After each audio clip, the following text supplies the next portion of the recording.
mu bimenyetso bya depression bituma abantu bashaka umwijima. Niyo mpamvu bahunga abantu, bagakinga inzu, bagakinga imiryango, bakazimya amatara, bagakinga amarido kugira ngo wa mwijima noneho bihererane. Kuba bagiye gushaka kansela ngo agufashe gusohora uwo mubabaro wawe n'urugendo wagenzemo, ntabwo ari intege nkeya, si ubwenge buke, ntabwo ari ubuswa, ahubwo ni ubwenge buhambaye cyane, kuko urimo urashakisha umuti kugira ngo utaza gusoza unaniwe gukora inshingano zawe. Ntuzigere uhagarara wenyine, shaka umuntu mugendana muri uru rugendo. Yesu niba yarabakeneye, wowe urinde utekereza ko izo mbaraga uzazikura hehe?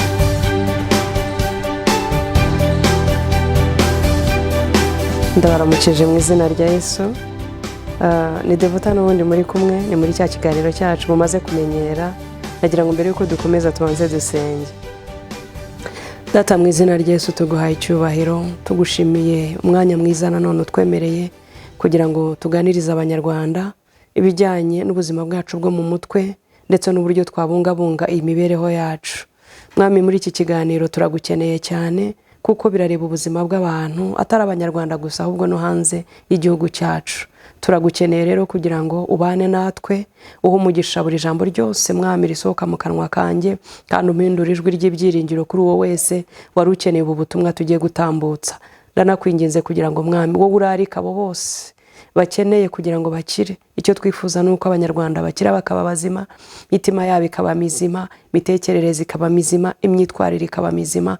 Mwami, byose hamwe bikadushoboza gukora inshingano watuzaniye kuri iyi si, ndetse ku musozo wabyo byose tugahesha izina ryawe icyubahiro. Ni nayo mpamvu nkwinginga kugira ngo umpindure ijwi ry'ibyiringiro kuri uwo nguwo warubabaye, kandi Mwami umpindure igikoresho cy'agaciro ku ijambo rye ritubwira muri Timoteyo yuko mu nzu y'inyumba harimo ibikoresho byinshi, harimo iby'izahabu, harimo iby'ifeza, harimo iby'ibumba, harimo iby'ibiti, ngo umuntu niyiyeza azaba igikoresho gikoreshwa iby'umumaro ndetse by'agaciro. Rero Mwami, niwe wanyeza, niwe watunganya ijwi ryanjye, niwe watuma message ukeneye ko abantu bawe babona ariyo ntambutsa. Rero ndakwinginze kugira ngo abe ari wowe ugaragara kurusha uko ngaragara, kandi wumvikane mu matwi y'abanyumva kurusha uko bakumva njyewe, nibwo bari bubone impinduka ikeneye mu mitima yabo. Mwami, reka iki kiganiro kibe icy'umumaro, cyunganiraho abandi bagejeje bubaka imitima y'abanyarwanda ndetse n'abatwumva hirya no hino. Rero ndasenze ngo ntaba ari njye rwose, ahubwo izina rye rihabwe icyubahiro. Urakoze rero kugiye kubana natwe, urakoze ko nta kirogo yiri bwitambike, urakoze kubw'ibyiza ugiye gutanga, kubw'icyubahiro cy'izina ryawe no kubw'ineza y'abaduteze amatwi bose.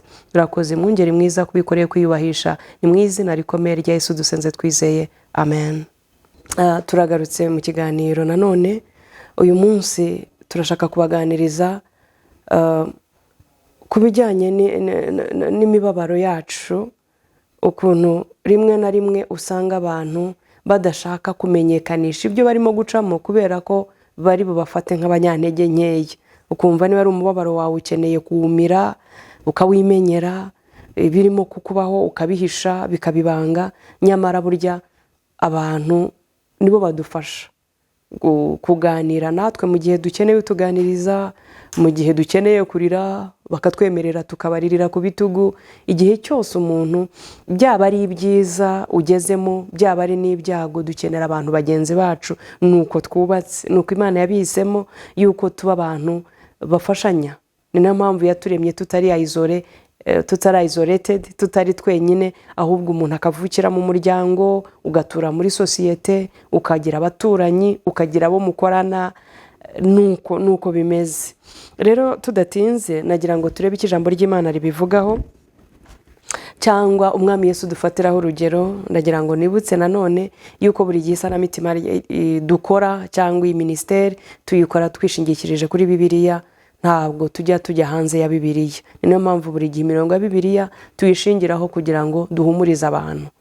Mu busanzwe biragoye ko njye natanga ihumure umuntu akeneye rikagera kuri wa mutima, ariko hamwe n'ijambo ry'Imana tubona imbaraga zibohora abantu binyuze no mu mbaraga z'Imana. Reka dusome ijambo ry'Imana turebe ibitubaho Kristo byaba byaramubayeho, amarangamutima yacu kwa kunda babara Yesu ajya yisanisha natwe. Niko ijambo ry'Imana ritubwira mu Baheburayo. Reka tunahasome hanyuma tubone gukomeza. Abaheburayo igice cya 4, ku bantu basoma Bibiliya kenshi ni umurongo usa n'umenyerewe, ariko birashoboka ko wowe uduteza amatwi cyangwa uzadukurikirana wenda uyu murongo waba utari uwumenyereye. n'Abaheburayo igice cya 4, ndagira ngo duhere ku murongo wa 14 tugeze ku wa 16. Turasoma mu Kinyarwanda muri Bibiliya yera. Nuko ubwo dufite umutambyi mukuru ukomeye wagiye mu ijuru, ari we Yesu umwana w'Imana, dukomeze ibyo twizera tukabyatura. Kuko tudafite umutambyi mukuru utabasha kubabarana natwe mu ntege nke zacu, ahubwo yageragejwe uburyo bwose nkatwe, keretse yuko atigeze akora icyaha. Amen. Ntago dufite umutambyi mukuru utabasha kubabarana natwe mu ntege nke zacu, kwa kundi umuco wacu tubwira yuko kurira, kugaragaza umubabaro, kuvuga ibyakubayeho bikakubabaza, hari ukuntu hanze ahangaha bifatwa nk'aho ari intege nkeya, ari ukudashobora kwihagararaho, ari ukudashobora kujera amarangamutima n'ibibazo. Oya, ntabwo ari intege nkeya.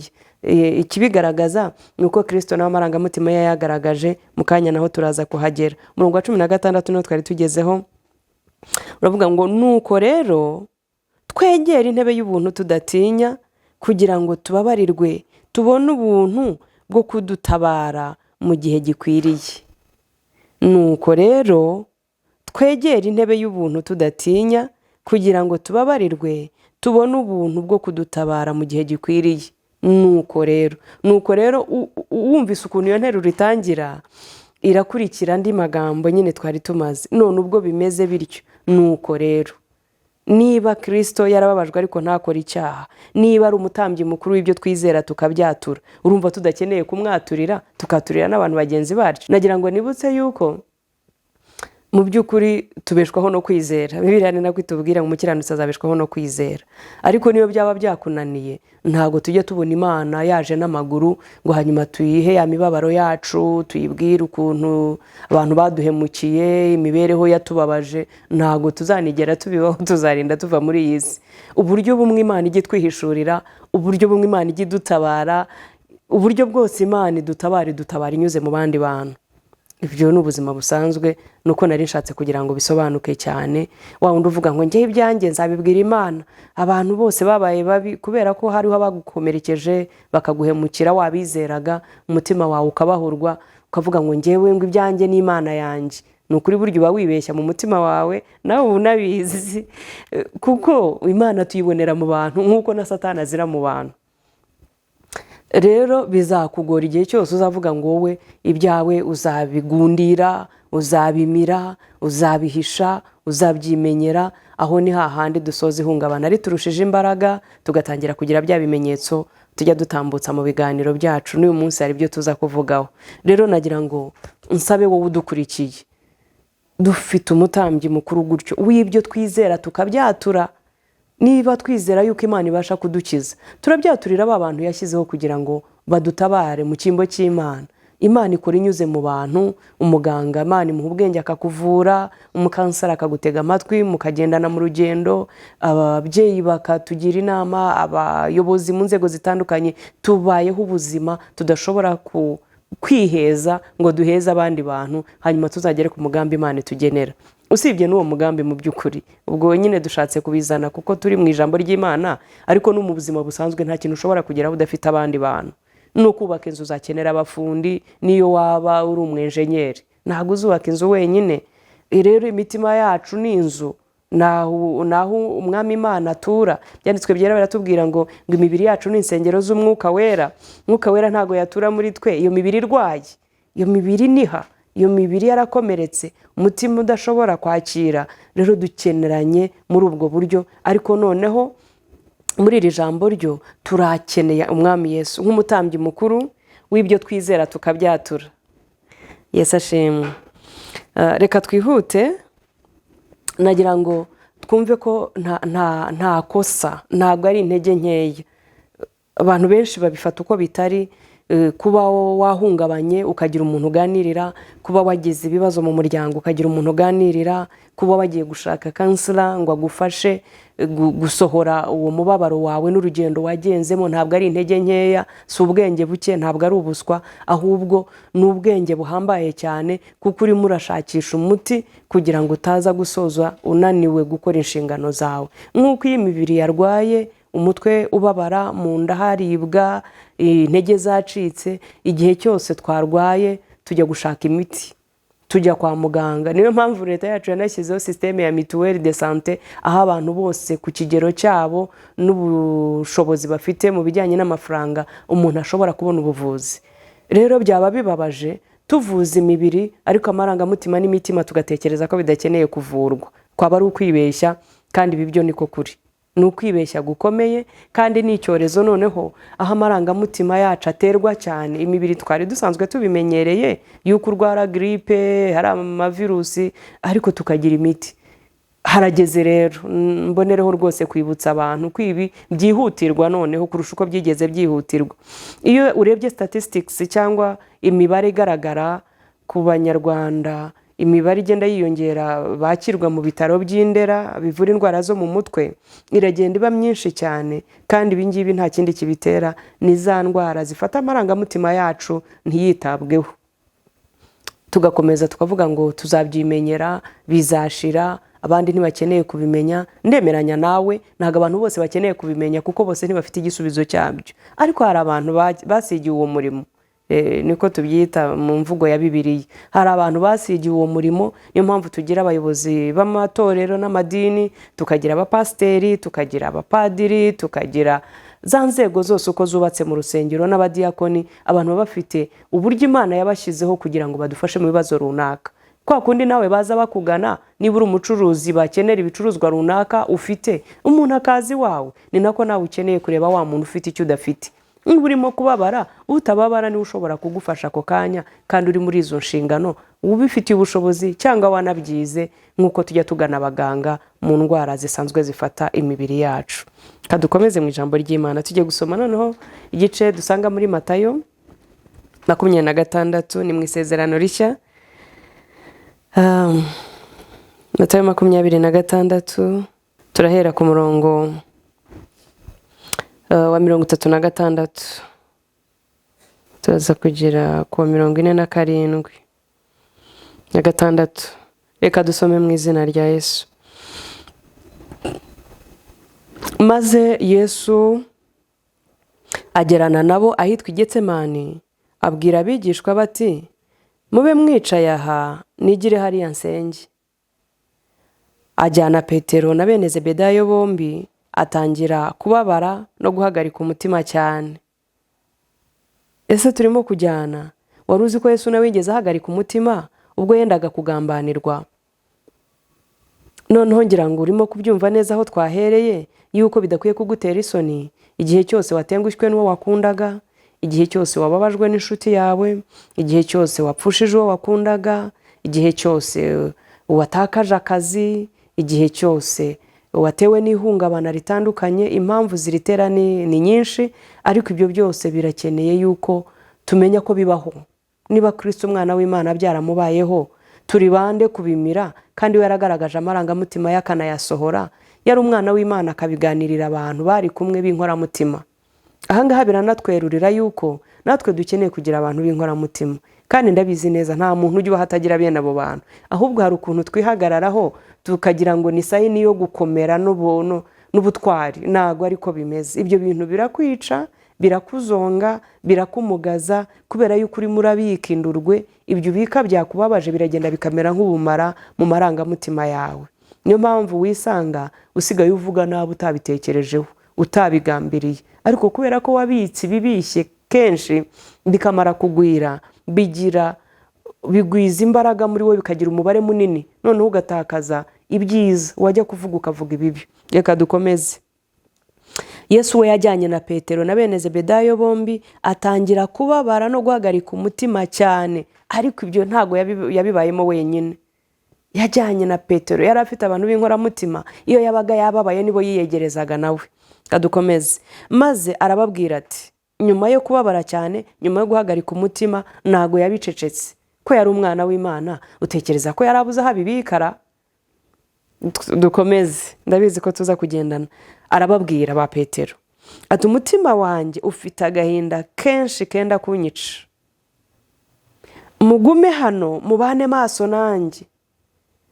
Nawe ntabwo uragera ahantu agahinda kakubanye kenshi, mu rugo byakunaniye, uwo mubana yagutaye cyangwa yaguhindutse, cyangwa ubukene bwabateye, cyangwa ibirwara byabateye, ubumuga bwababanye bwinshi, mukivuza amafaranga agashira, ukumva agahinda karenda kukwica. Izo situation nta munyantege nkeya, nta munyembaraga, bitugeraho twese. Twese bitaduteguje, tutateguye ayo mafaranga, rimwe na rimwe n'imiryango idahari, amafaranga adahari, amashuri atagikora, diplome zidakenewe, ariko tukababara cyane. Iyi situation Kristo umwana w'Imana yayibayemo, ngo arababara cyane, agahinda kenda kumwica. Eka dukomeze. Agahinda kamaze kumubana kenshi, babandi b'inkoramutima ngo yarabiyegereje, n'ubundi arababwira ati umutima wanjye ufite agahinda kenshi kenda kunyica, mugume hano mubane maso nanjye. Ntukazajye ubabara agahinda kenda kukwica ngo ujye mu buriri wikingirana ukureho amatara. Bimwe mu bimenyetso bya depression bituma abantu bashaka umwijima, niyo mpamvu bahunga abantu, bagakinga inzu, bagakinga imiryango, bakazimya amatara, bagakinga amarido, kugira ngo wa mwijima noneho bihererane. Izo ni strategy za Satani, ni ingamba Satani ashyiraho kugira ngo aguhute, akwice vuba. Iyo bigeze kuri iyo nivo udafite umuntu kuba hafi, niho ibitekerezo byo kwiyahura bizira. Mane dufashe cyane. Reka dukomeze. Murongo wa 39 dukurikire. Yigira imbere ho hato, arunama, arasenga ati data niba bishoboka iki gikombe kindenge, ariko bye kuba uko jyewe nshaka, ahubwo bibe uko wowe ushaka. Agarukaho abigishwa bari, asanga basinziriye, abaza Petero ati harya ntimubashije kubana amaso nanjye isaha imwe? Wari wageraho wumva ukeneye abantu ukabona barasinziriye? Ngo yasanze ba Petero bisinziriye. Hari indi version nasomye ivuga ngo amaso yabo yari heavy, mitima yabo iri heavy. Nawe byari byakugeraho, umuntu ushakiraho ihumura ukumva hari ibindi bimuremereye, ntabwo urimo kumubona, ukabona afite ibindi bimutwara, nawe ukabona hari imishinga imurangaje, cyangwa se sinzirijwe n'amaganya ye, nawe hari ibindi byamuteye. Ariko Yesu yageze aho hantu ngo arababara cyane, akenera abantu babana nawe. Aravuga ati mubane maso nanjye, mugumane nanjye hano. Kirazira kuba urimo guca mu biguhungabanya, urimo guca mu gahinda, urimo guhura n'intimba zitandukanye, urugo rwakugoye, umaze gutandukana n'uwo wakundaga, abana mudafite uko mubarera, mutangiye kugabana imitungo, cyagiye cya divorce. Ntuzigere uhagarara wenyine, shaka umuntu mugendana muri uru rugendo. Yesu niba yarabakeneye, wowe urinde utekereza ko izo mbaraga uzazikura hehe? Reka rero ntararenga ahangaha mbisabire bimwe mu ngaruka zivuka iyo twihereranye ibibazo, ntaza no kuhibagirwa abantu bagira andi majwi abasura. Uheza abantu ariko abo mu bitekerezo baraza, babajyanama babiciyemo mbere yawe bikabahindura bita, usanga ari bukinguriye umuryango, ugasanga ahubwo wishoye mu bindi bibazo utazashobora gukemura cyangwa kugendana nabyo, kubera yuko wakinguye umuryango w'inshuti mbi, kandi w'inshuti nziza zagahagararanye nawe, zakaguteza amatwi, zakasenganye nawe, wazimiriye. Nibutse yuko nubwo tuba dukijijwe, hari ibihe bigera umuntu gusenga wenyine bikamunanira. Iki gihe ukeneye abandi bantu baguheka. Iyo wagize ka gahinda gakabije nk'ako Yesu yagize ari Getsemani, abamugambanira bamutugirije, igihe cye cyo gusohoza misiyo kigeze, nibwo yiyegereje ba Petero na bene Zebedayo, arababwira ati mugumane hano nanjye. Ushatse wabyumva umutima yavuganaga. Yageze naho asenga, aravuga ati ariko iki ntiwakindenza koko? Hahandi nawe wumva byabaye too much, ukavuga ariko iyi divorce ntiwayindenza, urugo rwanjye rukabaho. ese ubu buzima bwo kubaho ntagira akazi ntiwabundenza ukanyingurira umuryango w'akazi nanjye nkabasha gutunga urugo rwanjye? Ese ubu buzima bwo kubaho njyenyine ntiwabundenza nanjye ukampa urugo nkubaka nk'abandi? Ubuzima bw'ubugumba ntiwabundenza? Ese ubu burwayi Imana ntiwabundenza? Iyi raporo ya muganga ko no kuyisoma irimo kumvuna ntago wankiza? Iyo mibabaro tuyicamo. Nagira ngo rero nguhumurize ko Yesu yayiciyemo kandi akayitsinda. Uyu munsi impamvu turimo kuvuga ibi nuko hari ibyo natwe yadutsindishirije. Uyu munsi nuko hari ihumure yaduhaye kugira ngo natwe turi gusangiza wowe uduteze amatwi uyu munsi. Nagira ngo nkusabe wowe unyumva ibi bintu ntubyite siyasa, ntubyite igipindi, kuko nta n'ikiguzi turimo kugusaba, ariko turakwinginze ahari wowe niba uri muzima ukumva utabikeneye aka kanya, ubikurikirane ubisangize wa wundi uzi. Yaba uwo mu muryango wawe, ashobora kuba ari uwo mu rusengero, ashobora ari uwo muri rya tsinda mubana muri ya matsinda. Gira umuntu bisangiza, kuko ibi ni ubuzima bubohora kandi bukiza. Imana iguhe umugisha. Ndabizi ko urimo kunyumva. Mirongo twavuze twari tutarayisoza, ndagira ngo dukomeze, ariko ukomeze ugendane natwe. Ngo yigira imbere ho hato arunama arasenga ati, Data niba bishoboka iki gikombe kindenge, ariko bye kuko jyewe nshaka, ahubwo bibe uko wowe ushaka. Agarukaho abigishwa bari, asanga basinziriye. Abantu bafite ibintu byinshi bibasinzirije. Abaza Petero ati, harya ntimubashije kubana amaso nanjye nibura isaha imwe yonyine? Wari wagera ahantu ukumva unyotewe umuntu ugutega amatwi, ukumva ibyawe urashaka nk'ahantu wajya ukavuza induru mu ishyamba, ukumva washyira induru ku munwa, ahari ukaruhuka, kubera kuba warujuje ibintu bibishye byinshi kandi utuye mu bantu udakeneye ko babyumva. Urashaka ahantu usandarira bigasohoka ukoroherwa. Yesu ni nkaho ari byo yakoze ahangaha. Arushe, yunamye, yinginze, yabasize intambwe imwe, yabitaruye, ariko abona umusaraba uracyamutegereje. Araninginga ati, ariko Data ntabwo byashoboka ngo iki kindenge. Ariko kuko yari azi ko ari misiyo agomba gusohoza, aravuga ati, ntibibuko njyewe nshaka, ahubwo ubushake bwawe bube. Twebwe rero inshuro nyinshi ubushake bw'Imana turabwimira, ahubwo tugashaka kwirwanirira, tukagira ngo dufite imbaraga zizabinesha. Nyamara uburyo dukoze Imana yaturemye, amarangamutima yacu ajya ahungabana, akababara, akarakara. Ikintu Bibiliya itatwemerera ni uko turakara tukiriza umunsi, cyangwa twarakara tugakora icyaha. Bibiliya ibundi irabizi ko amarangamutima babara, akarakara, akaba yanavugana, ariko ntugakore icyaha. Niko ijambo ry'Imana ritubwira. None wowe urababara ukavuga ngo uzabimira ubishobore? Ntabwo hari bitamirika. N'uburyo Imana yaturemye dukwiriye kunezererwa mu muryango, dukwiriye kugira abantu badukunda, batwishimira, baduhumuriza, batwankuraja, batubwira ko dushoboye. Ibyo ubundi nibyo amarangamutima yacu akeneye, nibyo biyatunga, nibwo imishinga yawe yavansa, kuko hari uwaprisiya ibyo wakoze. Ntabwo tubiziranyeho, ndabizi ko mubizi. Dore rero ikindi cyakurikiyeho, turacyari muri cya cyanditswe cyacu. Murongo wa 43. Yongeye kugaruka asanga basinziriye, kuko amaso yabo aremereye. Arongera abasigaho, aragenda, asenga ubwa gatatu. Ubwo urumva inshuro zibaye 3. Yasenze ngo biveho ntibyavaho. Ndabizi ko nawe hari ibyo wasengeye ukabona ntibirimo guhinduka. Rimwe na rimwe bigatuma uva no mu rusengero ukavuga ngo Imana ntago burya nayikora. Rero Satani arimo arakubeshya. Imana irakora, ahubwo hari intambwe hari utamenye, utari wakagezeho. Niba Yesu yarasenze ubugira gatatu, umusaraba ukangukaza akabambwa, ubwo wowe urumva kwiyahura wiziza ibibazo, ubu utarimo kwihemukira kurusha uko wahemukira undi muntu. Arongera abasigaho, aragenda, asenga ubwa gatatu. Avuga amagambo amwe n'aya mbere, maze agaruka aho abigishwa bari, arababwira ati, musinzire noneho, muruhuke. Dore igihe kirenda gusohora, Umwana w'umuntu agambanirwe mu maboko y'abanyabyaha.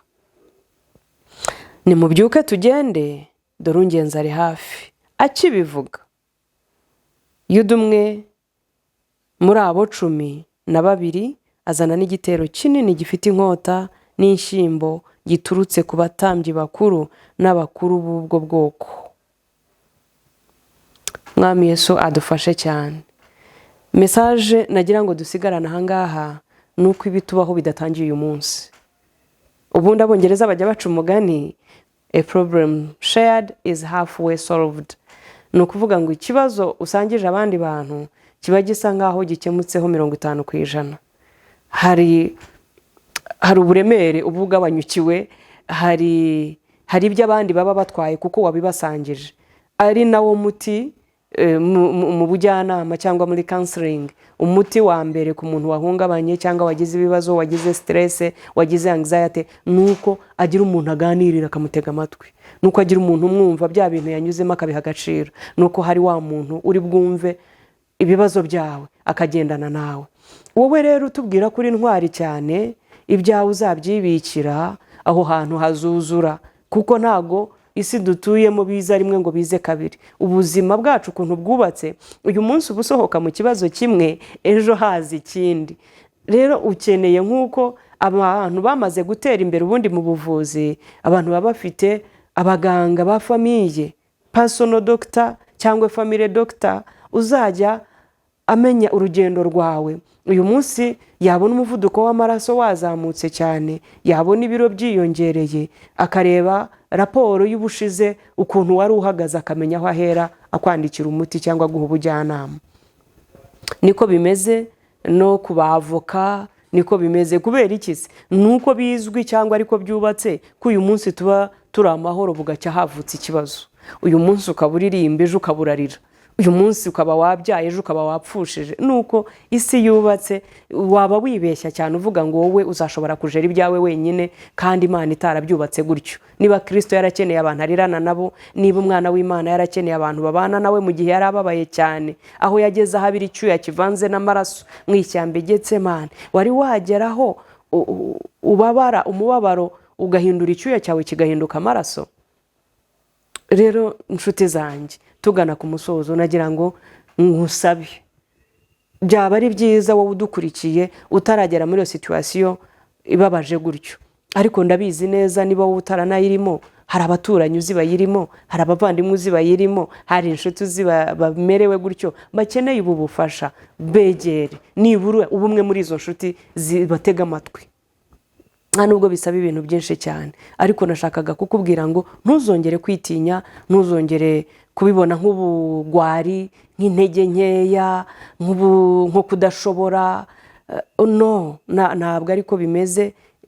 Biremewe, reka nkoreshe iryo jambo, biremewe yuko turira igihe tubabaye, biremewe yuko dusohora amarangamutima yacu, biremewe yuko tubwira abantu ibyo turimo kunyuramo, ukagira abantu nawe. Kristo niba yaragize inkoramutima, nawe ufite famiye, ufite abashumba, ufite abapadiri, aho waba wisanga hose ndabizi ko wabona abantu b'inkoramutima, ariko ntidukomeze gutakaza abantu kubera ubuzima bwo mu mutwe. Nongere nibutse yuko ibi bintu tubivuga hari kubera tutaragera kuri nivo yo kubyumva kimwe cyangwa kubyumva cyane no kubiyoboka, umuntu akaba atabiha agaciro. Ariko iyo ukomeje ubika amarangamutima akomeretse, igihe kiragira bigahinduka indwara. Ibi mbivuga kenshi, ndumva nzakomeza kubivuga. Ahari tukagwiza umubare w'ababyumva, uko tugwiza uwo umubare w'abarwara uzagabanyuka. Imana ishimwe. Nicyo cyifuzo cyacu, niryo sengesho ryacu, nuko hagira abantu bumva ibi biganiro bakagwiza imbaraga, bakagwiza ubwenge. Ikindi nagarukaho nuko ibi bikorwa iyo tubikora, tuba tugwiza imbaraga zo kunesha ya marangamutima yacu acitse intege. Tuba tugwiza imbaraga zidufasha kugira ngo twe kuba depressed, twe gutsikamirwa cyane, twe kugira ya anxiety turemamo ubwoba butuma dusigara twikingirana tugahunga abantu. Nari nabivuzeho, ibingibi ndabivuga kuko hari n'ingero zabo tugenda duhura dufasha muri uru rugendo. Umuntu akakubwira ati nageze igihe ngewe numva ntagikeneye ko abantu bambona, nkumva ibimbera byiza ari uko nzimya n'amatara nkikingirana mu nzu nkabamo njyenyine kugira ngo hatagira undi muntu uza kunsanga. Ubwo biba byafashe ya nivo yo kuba indwara birimo kurenga urwego rwo gukizwa n'ibiganiro n'inama n'ibitekerezo na siporo n'amaterapi atandukanye. Rero ndagira ngo nshuti zanjye, wowe unyumva, urwego uriho rwose, ibingibi ntago bijya birobanura.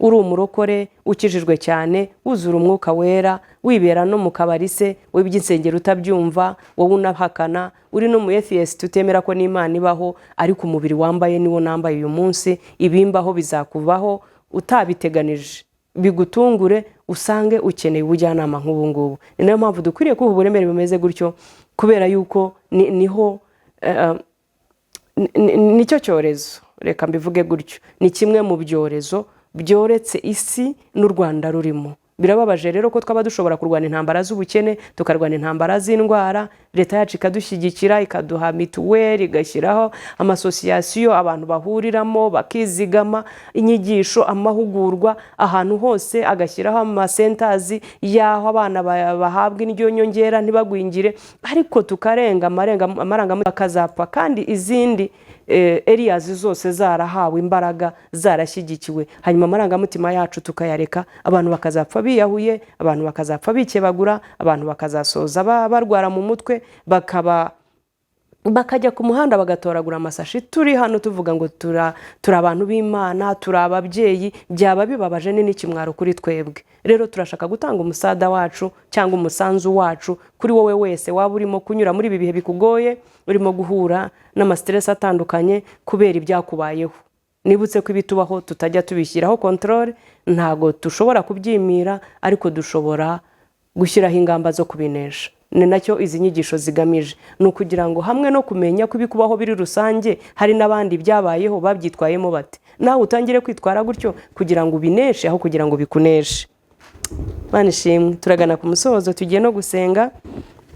Nagira ngo nsengane nawe, by'umwihariko wowe waba urimo kunyura muri izo situation zimeze gutyo, ngo ufitiye inkuru nziza yuko ibi bintu birakira, kandi ibi bintu birashira, kandi ubuzima bukongera bukaba bwiza, kandi ejo haragutegereje. Ntuzongere kwiheba ngo utekereze no kwiyahura, kuko umugambi Imana igufitiye uragutse cyane, nta na kimwe cya kabiri cyawo urakoraho. Rero birababaje kuba waba usize assignment zingana gutyo kubera yuko amarangamutima yawe yarwaye akabura cyomora. Turahari rero, turagukunda, ariko inkuru nziza nuko Imana igukunda kuturenza twese. Ni nayo mpamvu tuba twafashe uyu mwanya, byashobokaga ko tuba twagakoze ibindi bikorwa, ibi natwe ntitubiha agaciro, cyane cyane ko tutarimo kubikoramo business, ariko turumva ari business yunguka cyane. Tubonye abanyarwanda benshi bakira, tubonye abaturanyi bacu bakira, tubonye imiryango yacu ikira, tubonye abantu baba bazima, mishinga yabo ikavansa, ivuga butumwa rigakorwa, imitima igakira, abantu bakabohoka. Na business yunguka nk'iyo ngiyo. Kuri twebwe niyo nyungu dukeneye. Imana ibidufashemo, nawe ubidufashemo, iyi nkuru yisangiza abandi, kandi nawe wiyemeze kuba umwe natwe. Imana iguhe umugisha. Reka dusenge. Mwami Imana yacu, twongeye kuguha icyubahiro cyinshi, tugushimiye umwanya mwiza waturemeye, tugushimiye abaduteze amatwi barimo gukurikira iki kiganiro, kandi turabasengeye Mwami.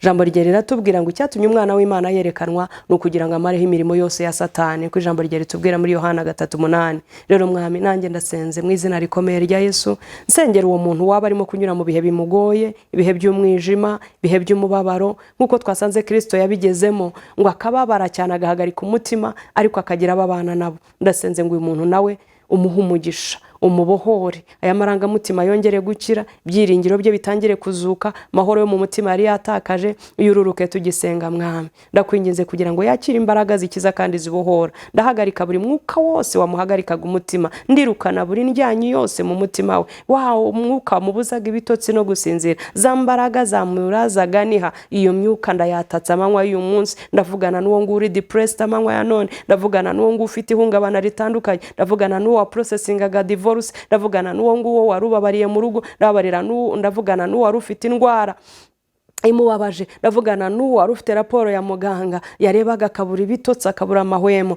Mu izina rikomeye rya Yesu ndatesha agaciro buri mpagarara zose ziri mu mutima w'unyumva aka kanya, mu izina rikomeye rya Kristo Yesu w'i Nazareti. Mwami, ndasenze ngo icyatumye werekanwa kuko kwari ukumaraho imirimo ya Satani, ndasenze ko itangira gushiraho aka kanya, mu izina rikomeye rya Yesu. Agahinda ndavugana nako ndakimura, intimba ndakwimura mu izina rya Yesu. Wa mwuka w'ubwoba wenda kuvumye mu izina rya Yesu. Ijambo ry'Imana rirambwira muri Mariko, ubwo Yesu yageraga ku giti cy'umutini ngo yakibuzeho imbuto arakivuma, uhereye ako kanya ngo cyumye gihereye mu mizi. Abigishwa nubwo batabimenya ako kanya, ariko bukeye ngo barahageze ngo basanga cyahereye mu mizi cyuma. Uko niko mvugana na buri ndwara yababazaga banyumva mu izina rya Yesu. Ndayitegeka kuma ihereye mu mizi. Depression ndayitegeka kuma ihereye mu mizi. Ndavugana n'agahinda gasaze kume gahereye mu mizi. Ndavugana n'intimba, ndavugana na isolation, ndavugana n'ubwoba, ndavugana n'ikimwaro. Wowe ugendana giriti ndirukana uwo mwuka wose utuma ugenda wububa, utuma ugenda witinya, ndawuvumye mu izina rikomeye rya Yesu. Kandi ndatangaza ko nyuma y'iri sengesho mwami bizatangira kuma, abantu bakazabona ingaruka, bakazabona ibimenyetso by'uko abantu b'Imana bakize kandi babohotse mu izina rikomeye rya Yesu. Mwami ndagushimye kuko urimo kubikora. Ndabizi ko Mwuka Wera arimo guherekereza iri jambo ibimenyetso n'ibitangaza. Ndabizi ko imbaraga zikiza zirimo kugenderera buri wese unyumva wari. Ndabizi ko imbaraga zibohora imitima zirimo gusanga buri wese ukeneye iyi nyigisho mu izina rikomeye rya Yesu. Reka buri jwi ryose rinyumva, buri gutwi kose kunyumva, buri muntu wumva ijwi ryanjye mwami yakire gukira kubw'imbabazi zawe nyinshi. Urakoze kuko urimo gukiza, urakoze kuko urimo kubohora, urakoze kubwo imitima irimo kuza, urakoze kuba bari bacikamiye barimo kubohoka. Icyubahiro niwe wenyine tukigaruriye mwami. Ni mu izina rikomeye rya Yesu dusenze twizeye, amen, amen. Imana ibahe umugisha nshuti zanjye, turabakunda.